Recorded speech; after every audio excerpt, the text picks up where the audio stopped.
1.0. All right, guys. Hello, I'm Karmakut, And I'm MoiDawg. And welcome to Command Comms. the podcast where we talk about everything and anything related to tactical shooters. Okay, well, yes, welcome everybody. I'm MoiDawg. I typically stream on Twitch Monday through Friday and also upload on YouTube. And primarily, you'll see a lot of content related to Squad, whether it's gameplay and guides. And who else do we have here? Hello, everyone. So you might know me. I'm Karmakut. I have my own channel as well, where Moi takes up a lot of the Twitch space for tactical shooters. I'm more video oriented, and you can find my channel as well on YouTube. Cool. So what exactly are we doing here, Karma? All right. It's kind of weird, right? We're just talking. Yeah. So yeah, I mean, I guess this podcast came out of I have to say, we have to give Tac 5 some credit, right? Sparking up the little workings in my head, getting some ideas rolling. You know, podcasts have always been something that I've really wanted to do, just because I enjoy the medium. I love how you can really get in depth with some topics that you can't really get in depth with while you're playing. And just expanding upon those conversation points is just really interesting to me, especially in a space that isn't as covered as much as tactical shooters. What about you? What do you kind of see this podcast as? Yeah, I think that's pretty much a really good overview, because so many times, especially, I know you've been streaming a lot more recently, especially Squad. And there's so many times that you kind of want to elaborate and talk a bit more about either a specific game or maybe mechanic in the game or just generally about the industry. And you can't really get as in depth as you want to. So yeah, I'm kind of the same way, with TAC 5. And once again, just shout out to those guys. It's kind of the same thing. Just the moment that happened and that we recorded, I'm like, you know what? I kind of would like to do this a bit more often. So definitely being able to talk about not just Squad, but other tactical shooters and the industry around this and the communities. I know I'm super passionate about it. You obviously are as well. So I think there's a lot of people who do kind of want to hear about things, also maybe ask questions and learn a little bit more and hit on some of those topics that you can't really get in a YouTube video or a stream, Yeah, I mean, just talking about the games themselves, even talking about how to play the game or specific mechanics within the game, you just don't have time when you're streaming, when you're playing. It's just things are happening so fast, and the mechanics have so much depth, so much complexity to them, that even when we talk about the games themselves, there's just so much to cover. So hopefully we'll not just talk about mechanics and specific features within games on this podcast. We'll talk about, higher level things such as the industry as a whole, game studios, strategies, just a whole bunch regarding this scene and this genre, just because aside from TAC 5, there's not really too many other people doing it. And I think you and I both stand in a really good position to kind of give pretty interesting takes and, I guess well-advised takes as far as what's going on in the scene, what we like and don't like, and any interesting other future things that might be coming out. Yeah, I definitely think well-advised. I like that description. Well-advised. No, it's great, and I'm super excited to get this kicked off officially with our inaugural episode of Command Comms. Yeah. So what are we talking about here today? Yeah. So kicking us off, the most recent, kind of big news in the tactical shooter scene right now is Squad's release. So it's been in development for 4 or 5 years now, a long time coming, and OWI finally kicked Squad out the door, and we have it here now, taking a look at V1, taking a look at a lot of the kind of, I guess, rush, you'd say, that it's gotten with a whole bunch of big streamers picking it up, where the game stands as a whole, our initial impressions of it, and what we think are the best things about it, and the, problems or issues that have kind of arisen within the past couple of months regarding Squad. Yeah, wait, Squad released? It's not actually a beta game anymore. I know, right? It's crazy. I never thought the day would come to it's weird. Yeah, it is really weird. And I don't say I don't think the day would ever come in a negative way. It just, I'm so used to it being in early access, and I'm happy that it's actually released. But it's man, what a journey. It's there. You'd think there'd be a more clear cut of okay, and release, and we're live, and we're good to go now, right? But for you and I imagine a lot of it was just all right, and the game's live, but nothing really changed too much on our end aside from a patch. Yeah, it was a patch essentially, exactly. So yeah, Moi, what are your first impressions of V1? Well, first impressions of V1, I kind of it seems more of a almost like if I got a card in the mail, I'm like, oh yeah, it's my birthday. Like Mm-hmm. it's, I'm 30 now. Birthdays are it's still my birthday. And at first it didn't really hit me as mechanic wise, like you said. It was really almost just a patch. But seeing when I saw like the cinematic trailer, and then when I saw the Steam overlay and squad on the header, and then the official 1.0 next to it, that's when it finally hit me. I'm like, this is a game. Like Mm-hmm. this isn't like an early access game. And I think we all have those games that we've either followed or kickstarted or whatever over the years, that when you first get into it, you're like, sweet, I love this beta game. It's awesome, early access. And then years go by and you kind of forget about it, or it just kind of putters out, or maybe it doesn't, go anywhere and just dies. Maybe it goes to full access, but you don't have any fanfare or anything like that. Mm-hmm. And I think what was really unique about Squad is that it seemed like it was legit. Like it was actually like a full release. It seems like it wasn't necessarily a beta to 1.0. It almost felt like this just started, like a new, almost, it's obviously not Call of Duty, but when a new game is published, there's a lot of interest in it, and especially with the streamers, bunch of YouTubers just jumping on it. I mean, it was a lot bigger than I thought, to be honest. Yeah, I completely agree with you. I think for me, just like we've been talking about, it kind of felt like just a patch. So like when I finally saw it on the Steam page in the Steam store, and it's like V1 release, I was like, oh shoot, it's actually come out. Legit. Yeah, it's legit. And I think the biggest wake up call, and I think that's for most of the Squad community, was seeing those numbers jump. I mean, Squad literally doubled, almost maybe tripled its average player count in a couple days. And I think that was incredible to me, because in the back of my mind, I somewhat thought that, everyone that, was going to play Squad has probably already picked up Squad and played Squad at this point, just cuz it's been in development for 5 years. It's an old game. Relatively speaking, compared to like Hell Let Loose or Postscriptum, it's just like, it's incredible how many players have yet to actually jump in, and how many new players we're getting constantly and daily. And I think it's really cool for the game. But just like if we look at Escape from Tarkov, how that kind of exploded in popularity, I think there are some problems that kind of come with this new audience, especially because Squad is such a community focused game. It's just like Tarkov. It There's really like, is, yeah. there is a tutorial, which is much better than Tarkov. Tarkov just kind of throws you in there. But for Squad, it's still like such a massive game that requires so much communication, unlike any other game really out there aside from Project Reality. That it's kind of shocking. And I think that's that new kind of mechanic, that new kind of playstyle is actually what's making Squad feel very fresh and very attractive to a lot of new players. But I think like it's fresh and it's new, and I get people all the time. I'm sure you get people all the time where they're asking, they see it and they're still like, "What is this game?" And I think we live in a box of Squad. Yeah. And it's as much as a community driven game Squad is. I think we all think this community is a lot bigger than it actually is, and you think everybody has to know about it. But when you start getting all these new people, you realize that there's actually a lot of people who don't know how to play there's a Squad. lot. They don't know just general, hey, is that a BTR or is that a BTR? Like that kind of stuff.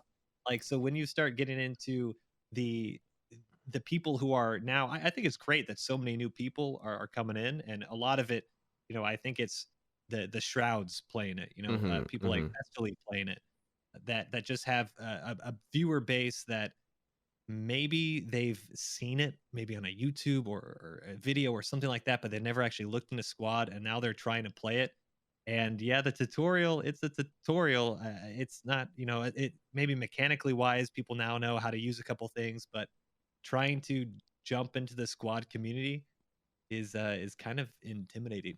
kind of Yeah. kind of really intimidating. No, I agree. I think that definitely what you said, when like people don't know what Squad is, I think that's the appeal, right? Because you see so many shooters these days. There's a lot of games coming out, a lot of first-person shooters coming out, that when you look at it, you can say, okay, I roughly know what this game is. It's like a MOBA style shooter, or it's an arcade shooter. There's a lot of games that are very easily recognized, like as far as the archetype of game, when you see it online. But for games like Escape from Tarkov or Postscriptum or Squad, when you look at it, it looks like a shooter, but there's a lot that you just don't understand what's going on. And it's so interesting to see, like, when that gets to that, I guess, more mainstream audience. It's very interesting to see how many people that attracts, because it's like, you wouldn't think that something so confusing or complex would be so attractive, but for whatever reason, people are looking at these games, these hardcore tactical shooters, where it looks like first-person FPS, but they can't figure it out at first glance. You know, it's really interesting how that has become kind of something that's, you know, more or less trending. Well, is that what, like, what when I got into Squad, I was kind of the same way. It's like you kind of look at it as, this is like a super hardcore military shooter. This looks super cool. And then there's so many layers underneath it that you can kind of do whatever you want. I mean, I honestly didn't realize I was going to like armor, for example, as much as I do, or the mechanics of making, mechanized infantry and stuff work, or even getting your logistics right. I mean, is this the depth? Is that what kind of sold you on Squad when you started playing it? For me, it was more the feeling of like looking at footage and just seeing everyone talking. Not just like the 2 or 3 people that you loaded into the match with, not just the 5 people that your gaming buddies with popping into a match, but seeing all of the teamwork. You don't necessarily know what they're even talking about, the lingo, the terminology. You don't know who they're talking to, but just the sheer amount of people communicating was a huge, I guess, really, really focus point for me. Just something that really drew me in, because you don't really get that. Now, I've talked about this a lot, where like Call of Duty, Battlefield, these are big shooters. There's a lot of people on the team. But when you play those big game modes on these, AAA titles that have a lot of players on the server, you're not really talking to anyone. You might talk to at all. You might talk to the people in your squad a little bit, or the people that you join the game with. But like, I love how Battlefield always totes, like they have, 64 players on the server, and it's a massive battle, but it's like quiet. It's a single player multiplayer game. That's usually how I classify those games. Definitely. Yeah. But Squad had the communication that reminded me more or less of, I don't know if you played like MMOs like WoW, but like raiding, where you have like so many people trying to do something together. And that kind of teamwork, like that's really attractive for me. And I think it's really attractive for a lot of people. People are just looking for that platform or that game that kind of enables that, so they can have that experience. So that's what drew me into Squad. Are you suggesting that perhaps the command comms drew you into Squad? Yeah, Perhaps. completely right. Completely right. Yeah, it's just I love it. The communication, the teamwork. And I think we both agree on this. That's what makes this game, is the communication, the community, just all working together and just trying to get people to do. Like, that's why I love Invasion so much. It's because it's so challenging. You need to communicate with the entire attacking team to make sure you get that first point, because otherwise, what are you talking about? Yeah. I want to go 9 kilometers away for an epic flank, Karma. Oh Hey. yeah. Yeah. But I think it's interesting, and now that you mention it, I'm the type of guy, I don't play too much console, but I do have a console, and every once in a while, I'd play a Call of Duty every once in a while. But I was actually just thinking, as you were saying it, I mute people in Call of Duty lobbies. Like I don't care about my team in Call of Duty. I don't care about my team in Battlefield. But it's completely different when you get into something like Squad.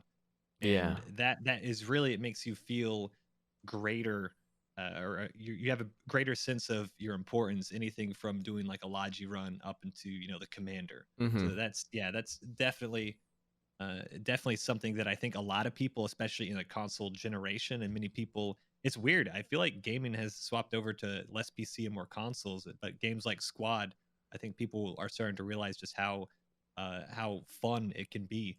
And unique compared to pretty much everything out there right now. It's so unique. It's such a unique game. And you've seen like a lot of games kind of splinter off within the last, I'd say, year or two, right? You Postscriptum, Hell Let Loose, a lot of other, platoon shooters coming up recently that didn't really exist before, Project Reality. So it's really interesting to see like how much traction that certain games in this new genre are getting. And I hope that, there is that next game that we can look forward to as far as platoon shooters, because I love Squad to death, but I don't want to be stuck on Squad. I'd like to see a lot of other, platoon style shooters, get success and get, more players going, just because I think the genre is so cool, and I think that there's a lot of potential within these Hmm. platoon shooters. But we'll see where that goes, and that's something that we're going to talk about on this podcast, is like the other games in the vertical, and people coming up with cool ideas for new games, and following those. So really exciting times, I think, for sure. If you like these kind of games, Squad release, you got a whole bunch of other games that are pushing through early access, trying to get a lot of features done so that they can also release.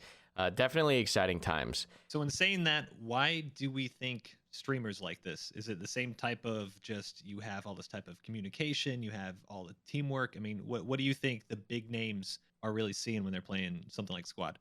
I think it's definitely different. So when we talk about streaming these kind of games, right, it's a different experience. I think it's great because you get to interact with the community a lot. You get to play with viewers to a certain extent. You get stream sniped a little bit there.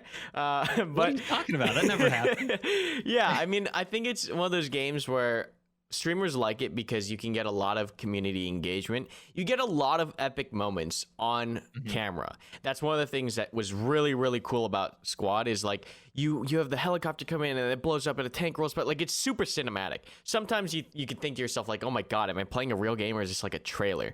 So it's a very different kind of visual experience or streaming experience, where it's not necessarily you popping off and get like 20 kill streaks and you call in all this stuff and it's just absolute chaos, but it's like a movie experience. It's a cinematic experience that changes every time you play it. Crazy things happen. Artillery rains down.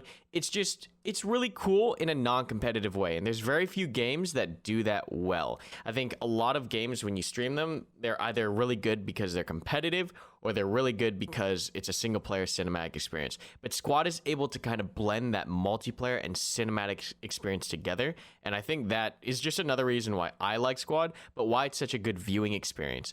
It is a little bit hard to stream, and I know you know this firsthand. I know this firsthand, just with stream sniping and all the normal issues that come with streaming a big game that has a lot of community engagement in it. But that's my take. What do you think about streamers playing the game? Why do you think they get into it? What do you think is the main takeaway there? Yeah, I think you kind of hit it there. It's funny because people will sometimes come in and ask for like best graphic settings, or hey, if you turn your textures on low, you can see better. And Mm-hmm. it's like, I mean, yeah, technically that you're not wrong in saying that, but I want to make this look as real and as cool as possible. And it Mm-hmm. is sometimes you're playing almost in a movie sometimes. And you can definitely have, I will reserve, hey, I pop off, sir. Okay. I get those 20 kill streaks. Mm-hmm. But no, you can have those like really cool moments, but then I mean, dude, even just kind of walking from point to point or flying in the helicopter, things like that, you can just have some really cinematic moments. And I do think that that adds to it, where when you do amp up the graphics and you add the shadows and then you add random people doing random things and blowing things up, it gets super cool to just kind of kick your feet back and watch. And I do think that I think I have something crazy like 2,000 hours streamed of Squad, something like that. Yeah, it's pretty And gnarly. it's it's insane when you think about it. Like that's actually, I should go outside. Like that that's a crazy number. But it's the reason I keep going back to it. And I used to stream more Battlefield and Rainbow Six Siege and some stuff like that. It's You didn't really have the same feel, and I like connecting with people, and not just the people I'm playing with, but kind of your audience, and being able to integrate people in chat to also get in game. And even if they're not in game, they kind of, maybe they start to know the community and the people you're playing with, and they understand the mechanics. And there's always a bigger picture in a squad game. And so things when you're, maybe other games where you would hide your map, or you would hide Mm-hmm. necessarily who you're talking to. People have said to me, hey, don't you want to just put a black screen of your map? And the game is almost played on the map. Mm-hmm. And so some of these things that I think are really unique, and you can really have a cool experience with other people, and the replayability with that is just insane. And for a streaming game, I was surprised that it wasn't streamed as much as it was, about a year and a half ago. It was primarily on YouTube. It's like you and Drewski maybe, and some other people. I mean, it wasn't, every once in a while you might see a squad stream, but it was nothing like now. Yeah, yeah.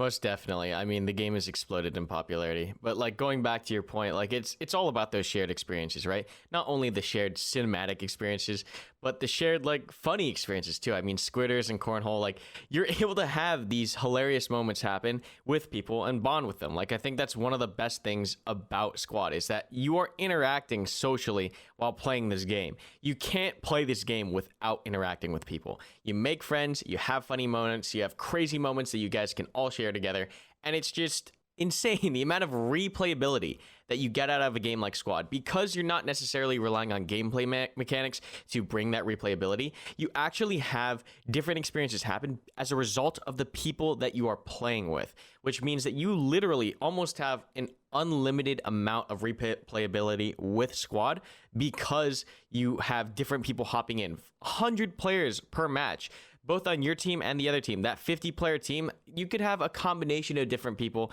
combination of different things happening. It's near infinite. And I think that that is like one of the reasons why a lot of people, when they play Squad, they learn Squad and they get how the game works and they get comfortable with it, why they stick to it so much is because it's not like, okay, you play one map and it's the same map every single time and it's the same meta every time. In pub matches specifically, people try crazy things. People do funny things. People build the weird fobs and try different strategies.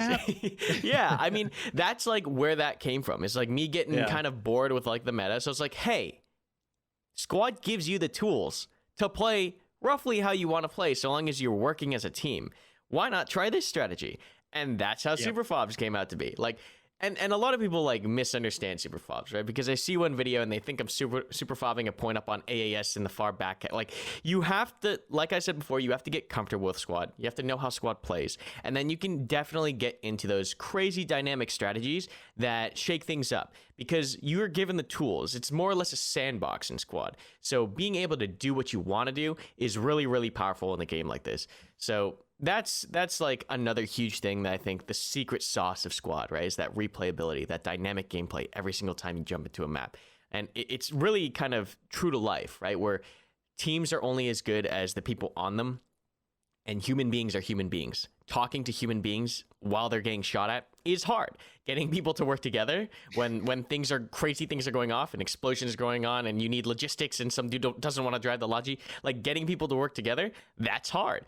And that's reflected, you know, in stressful situations in Squad, and it's a mechanic more or less. It's not necessarily like, oh, you know, my team's bad, like fuck this game. It's part of the game. It's part of getting people to work together, part of figuring out the strategy and how you can get the team to accomplish a goal. And that's one of the reasons why I love Commander so much, and I know you enjoy that Commander mechanic as well. Yeah, Commander. It's funny though. Like that's I think as we're saying this, there's so many ways to approach this. And when like I'm kind of a chill guy when it comes to commanding and Mm-hmm. squad leading and stuff like that. And so I take it upon. You have some people where on command comms, you know, very I want this like this and this, and very, you know, you put in not only just step one, but step 1A, step 1A, step 1A, B, and stuff like that, where I say, Mm-hmm. hey, just set up in this general area and see what happens. And so it's like anytime your game of Gorodok can be 100% different than yesterday's game of Gorodok, just based on maybe two people out of an entire 100-player server. And that's what's really cool about it. And Mm-hmm. I think it was really interesting to see. I know probably Shroud is probably one of the biggest channels, or his channel, that's been streaming recently. And I've actually noticed over the past couple weeks that he has been streaming, he's actually learning the mechanics really well, like gameplay mechanics and kind of squad meta ish, and just understanding the bigger picture. And I think that's really cool to see, because when you see someone like Shroud play a game, you think, oh, okay, he's probably just gonna, you know, just be a really good shot, you know, good aim. But Squad, I feel like it almost draws you to learning a bit more and understanding a bit more, and that you can't simply just load in and just, you know, shoot bad guys, because Mm-hmm. eventually you're going to be like, oh, actually, I realized I can do so much more. Like, hey, I want to learn about this and I want to do this. And so seeing people like, yeah, like Shroud do that, I think it's a testament to just how cool and how you know, open a game of Squad can really be. Yeah, there's so much to learn about squad. There's so many other things to do besides shooting, right? Even like down to just SLing. Like most of the time when you and I or anyone else squad leads, we're looking at the map, we're coordinating, we're talking, we're looking through our binos, we're doing all that stuff that isn't shooting. There's so much to do in this first person shooter that isn't shooting people. That is just, I don't know. There's something kind of interesting and kind of really crazy about that you can have a really good time in a first person shooter like squad without firing a round. So there's something really special and just dynamic about that sets it apart from like all other shooters right now. But going back to like learning squad, because I remember when I was learning squad and I remember being completely overwhelmed. I guess about that learning process, what's something that you wish, or a word of advice you'd give to a new player to squad? A word of advice. I have to make just A one paragraph word. of advice. Just one word. Microphone. Microphone. The word is microphone. No, it's really, man. Squad is. I like to say that if you're familiar with squad, or sorry, if you're familiar with first-person shooters and things like anything from Rainbow Six Siege all the way to Escape from Tarkov, if you just understand how those mechanics work, then you're gonna get the idea of squad. But really, I think the the people that I see have the biggest problems, whether they're in my squad or in game, or maybe they're asking questions, are those who, and I've done this before. It's like, oh, I know everything. It's like, oh, it's a military shooter. I got it. Oh, There's the egos, man. Sometimes there's some, like we were talking about, like talking to people. That is the game, and dealing with people with egos, like that is a huge challenge sometimes. Yeah, and you have to, it's funny because I've also talked to some people who, they're family people. Maybe you're working a job, actually management level job, working with people every day. Maybe you're a boss and you have people that you have to boss around. The last thing that you want to do is then run into a conflict or something in squad when you're just trying to relax. But sometimes it does happen. So the number one thing that I've tried to tell people who are getting into squad is literally just ask questions, tell people you're new, and pick. When I say rifleman, I honestly mean it because I love riflemen because it's squad leader as well. Squad leader is basically just a rifleman with command tools. I Yeah. love the kit. I think it's great. It's really good for new players, but it's also the one kit that will set you up for success without like ruining the game for other people. And I don't mean that in a bad way, but if you grab hat, you're going to ruin the game if you have vehicles coming at you and you don't know what's going on. So those types of things, I've had people who are completely new. As long as they ask questions, I will then, show them, okay, this is how a tow operates. This is how we can drive this vehicle or whatever. It's the people who grab the tow and then fire it into the dirt and waste our last ammo. That's those are the people who run and then like, oops.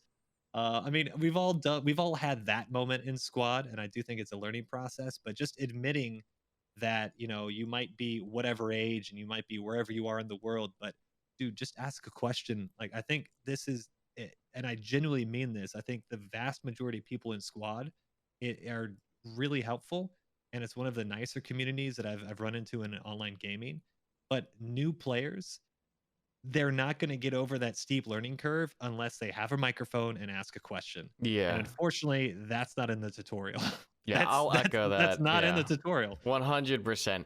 Squad players don't get angry if you ask how to use something. They get angry when you take something quietly and then mess it up. That is the most infuriating thing. Is like when I'm squad leading and some dude takes a lat kit or whatever and he point blank fires it at enemy armor, not knowing about arming range. Like, dude, before you fire it, if you just say, hey, this is my first time as lat, like what do I need to know? Like then I have that expectation of like, okay, you're new. Here's what I need to tell you so you can be somewhat competent. And if you miss, you miss. But if you take it, you don't say anything, you know how to use it, and you shoot it point blank or you backblast someone, it's like that's when people start getting angry. So yeah, we're about to rally up right here. I'll tell you what. Yeah. No, it's just like it's really important that you take that initiative. Like that's really important. It's like squad players love it when people take the initiative. Like, hey, do you need me to do this? Can I help you with that? Like ask. Use your microphone, because then I can tell you. And that's like doubly frustrating when you're on squad comms, right? Because once you become a squad leader, there's like a certain expectation that like the most minimal requirement when you're squad leading is that you are listening to command comms and you can respond. Like, I don't need you to pull off the most crazy maneuver and get your squad to like double flank the enemy position and take out 10. Like, I don't care about that. If you can just say, yeah, I got it. No, I didn't hear you. Yeah, we'll do it. I can't do it right now. Any of those answers when we're talking to you over squad comms, over command chat, like, fine, dude. You take your time. I know how to work around you. That's the thing, I think, is like knowing how to work around a certain player, especially when you're squad leading, is very important. Because the last thing you want to be as a new player to squad is a liability to your squad leader, because he's already like, that's putting a lot of pressure on me, Karma. I'm brand new. All I did was just grab the most important kit in the game and screw it up. What do you say? No. Yeah. No, it's 100%.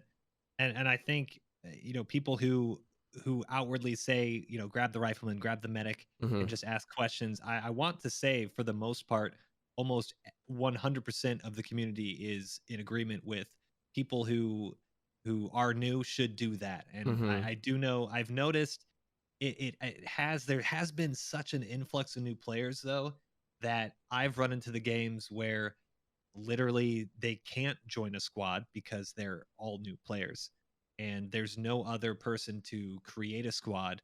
And then you kind of end up in the worst sound in squad is nothing on command comms or squad comms. Yeah. And that has happened a lot recently. And I think when we talk about like new player experience, those are the experiences that if you're brand new, all the squads are either locked or full, or there's not squads. You're going to create a squad. Nobody knows what's going to happen. You're probably going to spend like 40 minutes to an hour of just maybe dying and respawning and not really understand what's going on. You're going to be like, oh, well, hey, my 2 hours is almost up. Do I still want to do this or not? I played this tutorial. I played one game. It's people said there was communication, but I'm not really seeing it here. Yeah. And so it's this kind of stuff where I don't know if there's some other form of in-game tutorial or walkthrough or something that can really just help people, because squad is such a community-driven game that it's almost like we have to do that to keep the community alive. Finding a good server is so important. And there's no guide from OWI side or from squad side that kind of tells you what servers are good to join, what servers, kind of encourage communication. Because I've only played on the playground, on the potato fields, and squad ops for the most part. And generally, because those are such new player friendly communities and they have a lot of active players, it's easy to get or identify people in that server that will be using their comms. So it's easier to get squads together that are working together and using the communications within those servers. But man, I've played on some other servers sometimes where literally no one is using the microphone.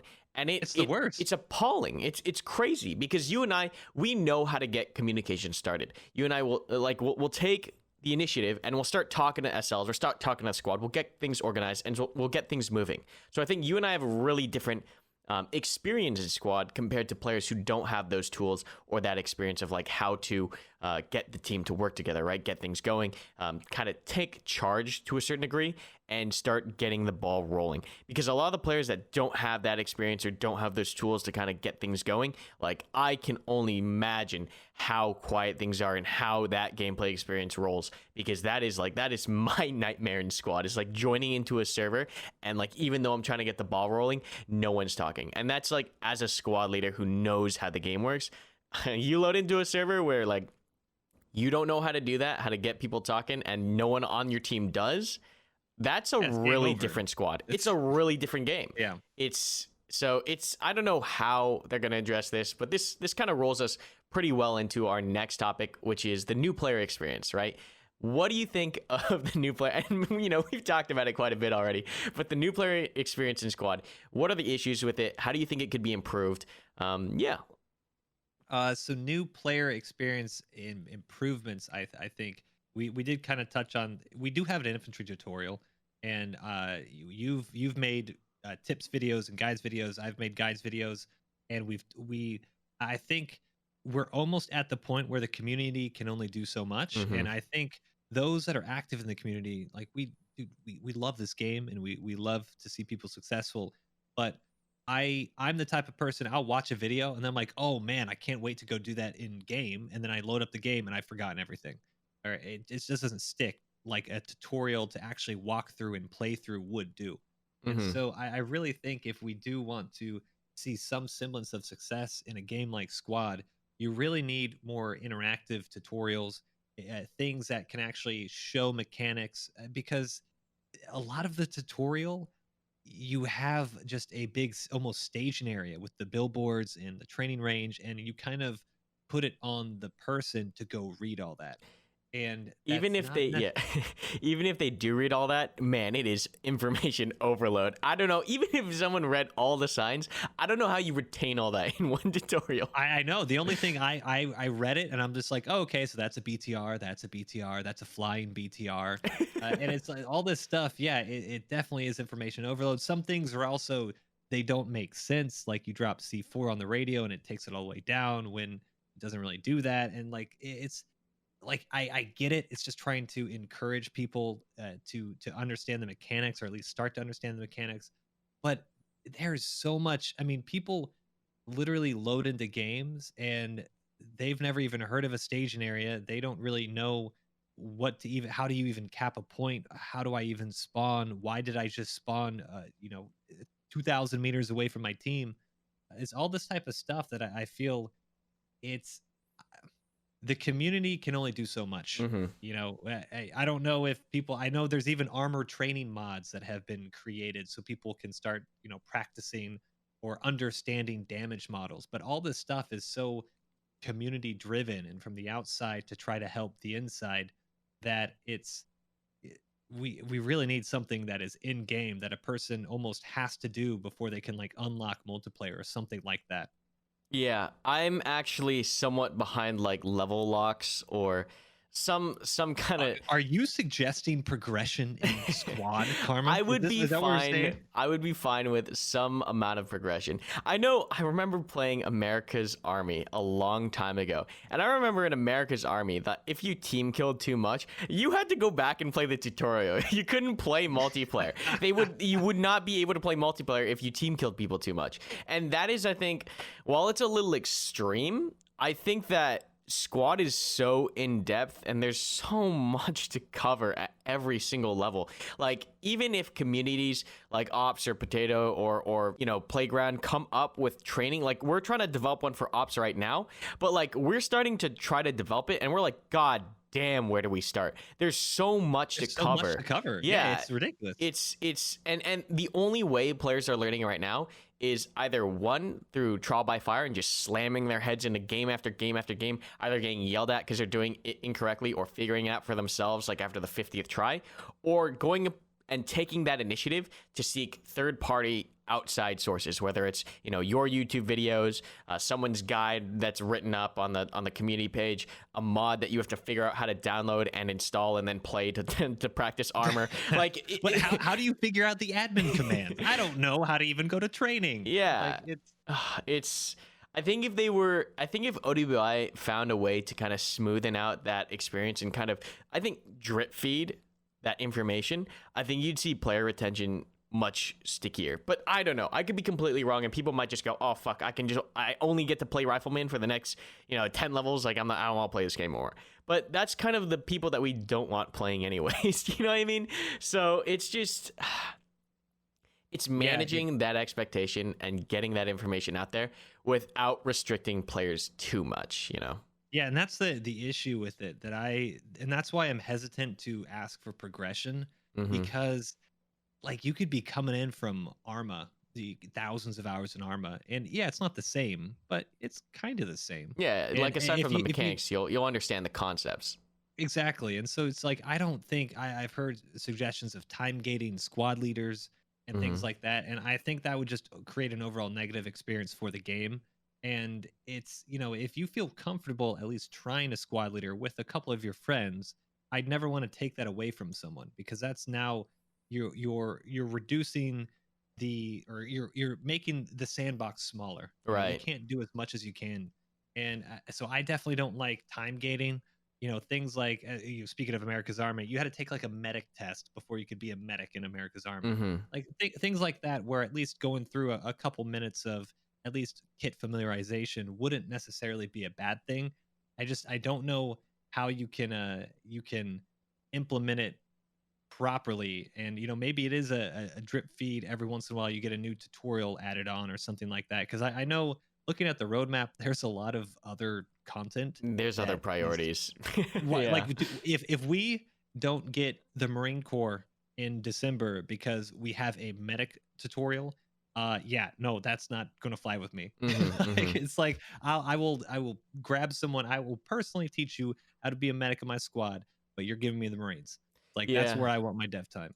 Yeah. So it's a tricky balance for sure, figuring out like where that time's supposed to go and how, you can improve the game as a whole. I think one of the games that kind of does it a little bit interestingly, and I'm all for this kind of line of approach, is like Hell Let Loose. I know you can time gate commander on a server level. So certain servers, maybe in It's a squad at one command. point, yeah. So like you might have to Oh, be level cool. 20 to have to command in a certain server for Hell Let Loose. In another server, you could just probably hop in level 1.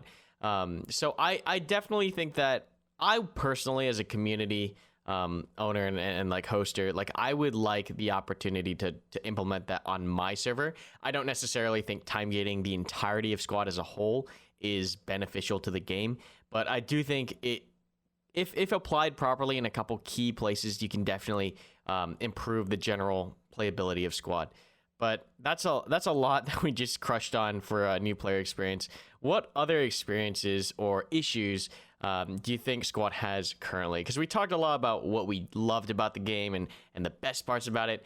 Let's start getting into a little bit of that. What kind of irks you? What do you want changed? What What do you want irks? added? That kind of Irks. stuff. Mm-hmm. Well, I'm gonna ask that question, or answer that question with a question. If you could change one thing, just you had to pick one thing in Squad, what would it be? It would be the ability for me to mod better and implement mods easier. That I think for me is what I want, because Squad, I think, has a lot of awesome things. I've got some great ideas for Squad. Squad is based off of Project Reality, which was a Battlefield 2 mod. There's precedent for it. I just want to be able to make the changes that I want to make, to add the things that I want to add, and that way I don't have to rely on the studio itself. So better modding will essentially enable me and many others to get what we want without having to wait for the devs. That would be my one change if I could get it. What about you? Wow, I was just gonna say right click to coax, but yeah, sure, just change the whole modding thing. No, that is interesting though, because I do like the ability to. I think the modding scene in Squad can be a very successful one, but one of the biggest issues that I see in that same vein is that the games that encourage modding and allow people to play custom games without almost separating them and removing them, because if you go in the server browser, most people don't go to custom browser, Mm-hmm. and whitelisted mods and those types of things, being able to join a mod will, or join a live game in a regular server browser, will just extend the life of Squad's only Yeah. going to have so much content. Yeah. And so being able to give the community the tools to, even if it's small tweaks, and upping some hardcore elements like squad ops mod and things like that, but having these changes in the live server browser, whether it's a complete and utter change, new theaters, like Postscriptum was like a mod, like that kind of stuff. Mm-hmm. Like this type of thing, I think, is just good for the longevity. And I don't know, like, if that's a big thing to say for your one change. Now my answer just feels so little. Just, Well, I mean, what was your little change? Is it really right click to no, right coax? Or click is the it... coax. Because I play armor all the time. Now. So Yeah. I play armor all the time, and that's why I really feel like it does sound so small now. You're like, yeah, I'll just completely help the community and encourage modding and all this stuff. And I'm just like, yeah, I'm selfish and I want my gun to shoot No, the I machine gun. feel that. I feel that because But Postscriptum has it, right? But doesn't Hell Let Loose have it even? Hell Let Loose has it. But the thing is, like, you'd think that Squad would have it by now because Postscriptum is based off of the same OWI core as Squad. So and this is something that we're going to talk about in the next podcast, is like why certain features went so far in Postscriptum but haven't been rolled into Squad. That's like a really interesting thing that I do want to talk about in the next podcast. Yeah, well, as much as I want to dive in, because I will, those that will be dove right into. Mm-hmm. But the like some of those things, like you like have to reload a shell into your tank. You know, if you swap from your machine gun and things like that. Those are the type of small quality of life things that remind me this was just recently an early access game. You know, Mm-hmm. Yeah. and that's where I, as you know, we've played thousands of hours of this game. Those are the things where I'm like, are we really still not fixing this? And so those, it's more just quality of life stuff that I've noticed over just the length of playing it, that honestly maybe the average person might not notice, but I think it would really just improve the game. And I'm not a coder, I'm not a dev, anything like that.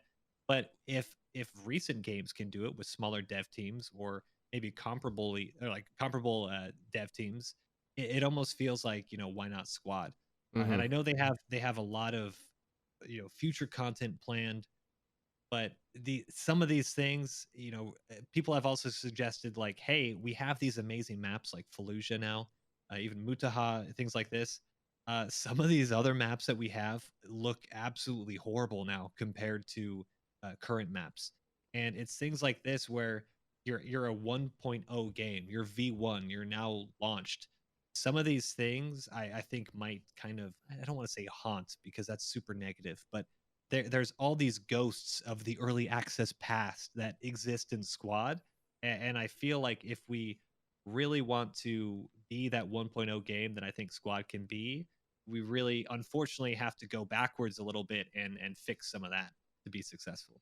I agree with you completely that like the little things, those little quality of life things, they do start to add up exponentially. And of course, this only happens if you play the game a lot, like a lot. You'll start to notice these things. But like one of the things that I had to take a sizable break from Squad from was like the issue where sometimes when you gave up, you couldn't catch a rally, and then you were stuck waiting for the next rally, and then sometimes it wouldn't work. Like these tiny little things or stutters when I'm aiming down sight, which I'm still kind of getting right now. Like there's these tiny things that it might even last like half a second, a millisecond, this tiny little thing. That adds up after It thousands of adds hours. up, and you start wondering like, why isn't this fixed? Why isn't this fixed? This has been Yep. here for 6 years, or not 6 years, 6 months, a year now. They start to really get at you. And one of the things like going to armor specifically is like sometimes when you reload something, it doesn't reload all the way. You know what I'm talking about? Like I don't know Oh, why I it know is. 100% what you're talking like about. sometimes I'll reload the coax, but then I'll do something or I'll trigger a bug or something, and then the coax doesn't reload. I'm like, oh, I have to sit here for another 30 seconds. Like I don't know what happened. And this has been a thing since vehicles have been released. Vehicles, Like, then you got the physics engine talking about yeah. it getting stuck on a little mud rock. I mean, it's Oh these yeah. types of things, like as much as we kind of joke that Squad is like a running simulator or a truck driving simulator. Running simulator and truck driving simulators, I don't think would have as many issues sometimes with these little rocks and stuff, which Mm, it feels like we've been talking about it for you know, a couple years now. When the physics engine was updated, what, a year and a half ago, maybe V13, V12, something like that. And so since then, I've noticed a lot of people. I love armor, but if my 60-ton tank gets stuck on a little mud wall and I die to another tank, I lose it. And when it happens, you know, so often, unfortunately, and when we look at, you know, we look at future content coming into the Squad, we're going to have an actual mechanic where if you run into something, it can do vehicle damage. Where we're going mm-hmm. to have that ability where postscriptum, you can, you know, run over what is this, like small bushes and fences and stuff like that. That one tree, that tiny little tiny twig tree, almost it looks like Charlie Brown's Christmas tree that's scattered all over Gordok. That's going to do damage to your tank now. Yeah. And Yeah. that's the kind of stuff that doesn't sit right with me. Oh god. Where you run into it over and over again, and now I'm going to be killed by it. I'm getting flashback. I'm like traumatized. Like I know exactly what you're talking about. Man, those little trees. Driving through certain terrain in Squad, and like Postscriptum fixed this. A lot of things you can just drive through in Postscriptum. You can drive through that fence. You don't have to worry about collision. Like there's so many things. Like when we we got a long. I know long we gotta save it. We gotta save it for the next one. I know. So we'll save that. If you want to hear about that, you gotta stay tuned and make sure you sub and watch for the next podcast. But yeah, there's so much we're gonna talk about regarding Postscriptum versus Hell Let Loose and Squad and like the things that could have been taken away and et cetera, et cetera. There's a lot of cool stuff that's gonna be on next podcast. But yeah, I mean, it's just for me, it's those tiny things, and it's just it adds up. And one of the things is like I kind of feel like I would be okay. Personally, I would be okay if they fixed modding to the point where modders could build stuff fast and implement them fast and play them, and just fixing the quality of life engine stuff and just the weird physics and etc. And then just working on content after that.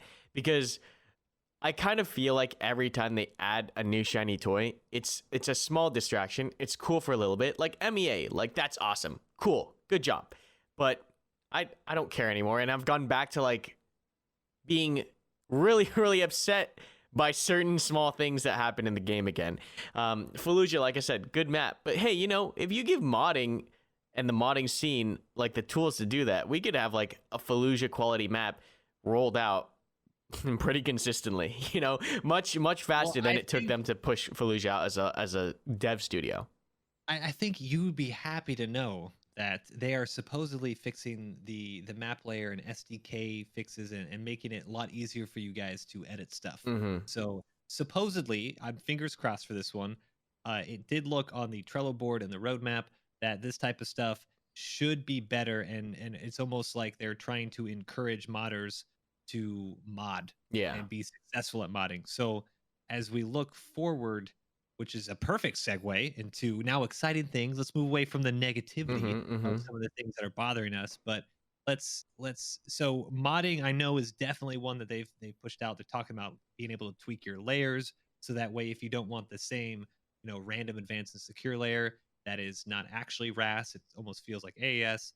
Other tweaks to the SDK that can allow us to play around with it. But there's like a lot of other good stuff. I know we're not getting an update in October, but is there anything like over the next couple months that I'm going to take modding off the table for you? You got to pick another thing. What non-modding thing are you see that and you're just like, you know what? I'm going to buy another copy of Squad. I'm going to buy a second computer. I'm going to have 2 computers running Squad because of this update. Oh man, with modding off the table. Let's see, what is the next thing I'm really excited for? Dude, it's really hard. I'm telling you, dude, it's really hard because there's so much stuff that's really cool with modding. I'm trying to think what the next. It's funny because you actually now that I think of it, because Squad Ops has kind of, I'm not going to say they've created a lot of, you know, some of the content that is coming out, but y'all have done a lot with the game and to make it almost feel and play like a different game. So is there anything that even, you know, whether, hey, we got what like amphibious vehicles. I've seen some of the Squad Ops mods that have done really good work to kind of doing a workaround. And I've seen also Haru, map by Wanda. It makes it feel like you're amphibious when you have a really kind of shallow terrain layer under the water, so you can actually drive. I mean, things like amphibious vehicles, that's got to be exciting, right? Yeah, it's exciting, but like going back, right? You know, like Ops had amphibious vehicles. Like there's a lot of stuff that modding kind of provides before the dev studio can get out. Like the freaking helicopter mod, you know? We were playing with helicopters in Squad before the actual official helicopter release. Like I would say almost a year before. We had Apaches in it. There's like an alligators. You had the autocannon and infrared on it. Like there's a lot of cool things that come with modding. So like when you take it off the table, like I'm trying to think, like, does a new faction excite me? Not really, because we can crank out new factions pretty fast in the mod. Does a new map excite me? Not really, because there's a ton of awesome modded maps out there right now that people just can't play. So it's like really different. Like I'm trying to think of the next system change. That would be the biggest thing that I would look forward to as far as new content, is like some kind of system change or actual mechanic change that influences Squad as a game. But I don't think there's anything big like that coming out. I don't think there's any new game mode coming out. Are there? I'll check. Okay. Yeah, We'll you do. let We'll me do know. a You're little. probably better informed than I am on that. Well, I know I am. No, I'm just kidding. I'm just kidding. No. So I'm gonna rattle off a couple, and you're gonna Hmm. on a scale from 1 to 10, Sure. you're gonna Yeah. tell me This how might be excited. an Okay. easier way to do this. Yeah, because if you're gonna go back to modding, Yeah. so okay, Hmm. a couple. So Hab respawn and proxy mechanic changes. 1 to 10. How much does that excite you? So you say this, we already have this plan for a mod. I don't know what Oh my necessarily it goodness. means. I You don't you can't say modded anymore for the rest of the podcast. take a shot every time I say Yeah, modding. I don't know what that means exactly. I have to okay, look at so the you have details. Yeah. okay, so you have one of the it's almost cheesy how Hmm. if you have two people, you push the hab, you proxy, Yes. you Hmm. can do this. So Right. now they're implementing it's almost like I think habs are going to be a lot more important because you need to protect them and get space between you and the enemy because now 6 people from 60 meters can proxy your hab. I like that And so change. Yeah. Yeah. in That's a good change. Hmm. that yeah, that's I think will change meta because that almost takes out Gordok radio fob out of the question unless you can Hmm. somehow proxy out other people. So Hmm. this type of thing, I do think factions and maps I'm definitely excited about, but it's more of these types of meta changes that I know I'm excited about because we were talking about this earlier how when we talk about the super fob or whatever I like to do almost some people might say they're stupid things, but I like to try different things that are non-meta and non-predictable to see if it works. And Yeah. I think Hmm. when you have these large gameplay changes, it's gonna shape up the game. And we've seen in the past during various patches, sometimes they work, sometimes they don't work. But I think something like a hab proxy change, and also the moment a hab is no longer overrun, you can't immediately spawn in. There's like a cooldown, so that way it's a lot less of the rush and the respawn and the teleportation type thing. And I know I believe you're kind of in the same opinion where, did you like buddy rallies? Uh, Like, so I think there were good parts and bad parts to it. I liked how oh god, you're gonna get me started on a whole thing. The spawning mechanics in Squad are really wonky. They're not necessarily how I would like the spawns to be used. I think buddy rallies were good because they served as a clutch for people who didn't know what they were doing, and it evened out how public matches played. I don't really care okay, about yeah, the comp fair. scene. I don't like I like when Squad is played at that higher level. I think it's great. I think it's good. But I think as a whole, whatever makes Squad public matches more consistent in how they play and avoids swing games where like the game is over in 50 minutes because someone made a single mistake and now Yeah. your fob is gone and you got rolled back to main and boom, game over. Like I think anything that makes general Squad gameplay public matches flow more consistently, I'm all for it. Now, was the buddy rally the full on answer? Was it a band-aid? That's something we could probably do a whole podcast on. Mhm. But definitely like anything that changes spawns to where it's more consistent, but they make sense. For example, we talk about fobs, right? Fobs are not used as bases. Fob stands for forward operating base. No one uses a fob like a forward operating base. Very few people. Very few people. Most people use it. They drop the radio, drop the hab, boom, that's it, let's go.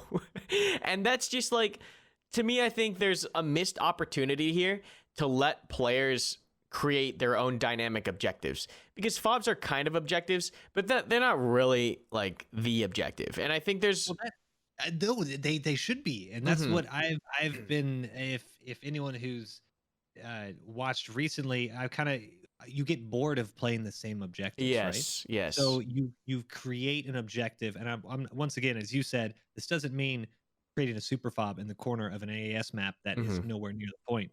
But if you can create an actual forward operating base and create an objective that the enemy then has to deal with to get to other objectives, that is engaging gameplay for Yes. everybody. We talk And about it sandbox. That's a real sandbox. Being able to use, exactly. because you're changing the map, you're actually like building something that is physically changing the map. And you can, like, if you figure out a game mode, which we are with modding, if you can figure out a game mode where you can build a fob that will affect the gameplay, that is a primary objective, then you give the players the tools to set up where they want to set up, and you have a truly dynamic sandbox. And it's revolving around player-made objectives, not game-made objectives. Yeah, no, I think that's 100%. And I do feel like this one mechanic change, this hab proxy change will encourage that, because if you're pushing a cap zone, you're going to have at least 6 people in that area, and you've pretty much instantly removed the hab from its existence, because now no one can spawn. Right. And now creating these secondary objectives that are in the region, or just kind of just nearby, or Overwatch, or something that you just need to deal with to then cap the real objective.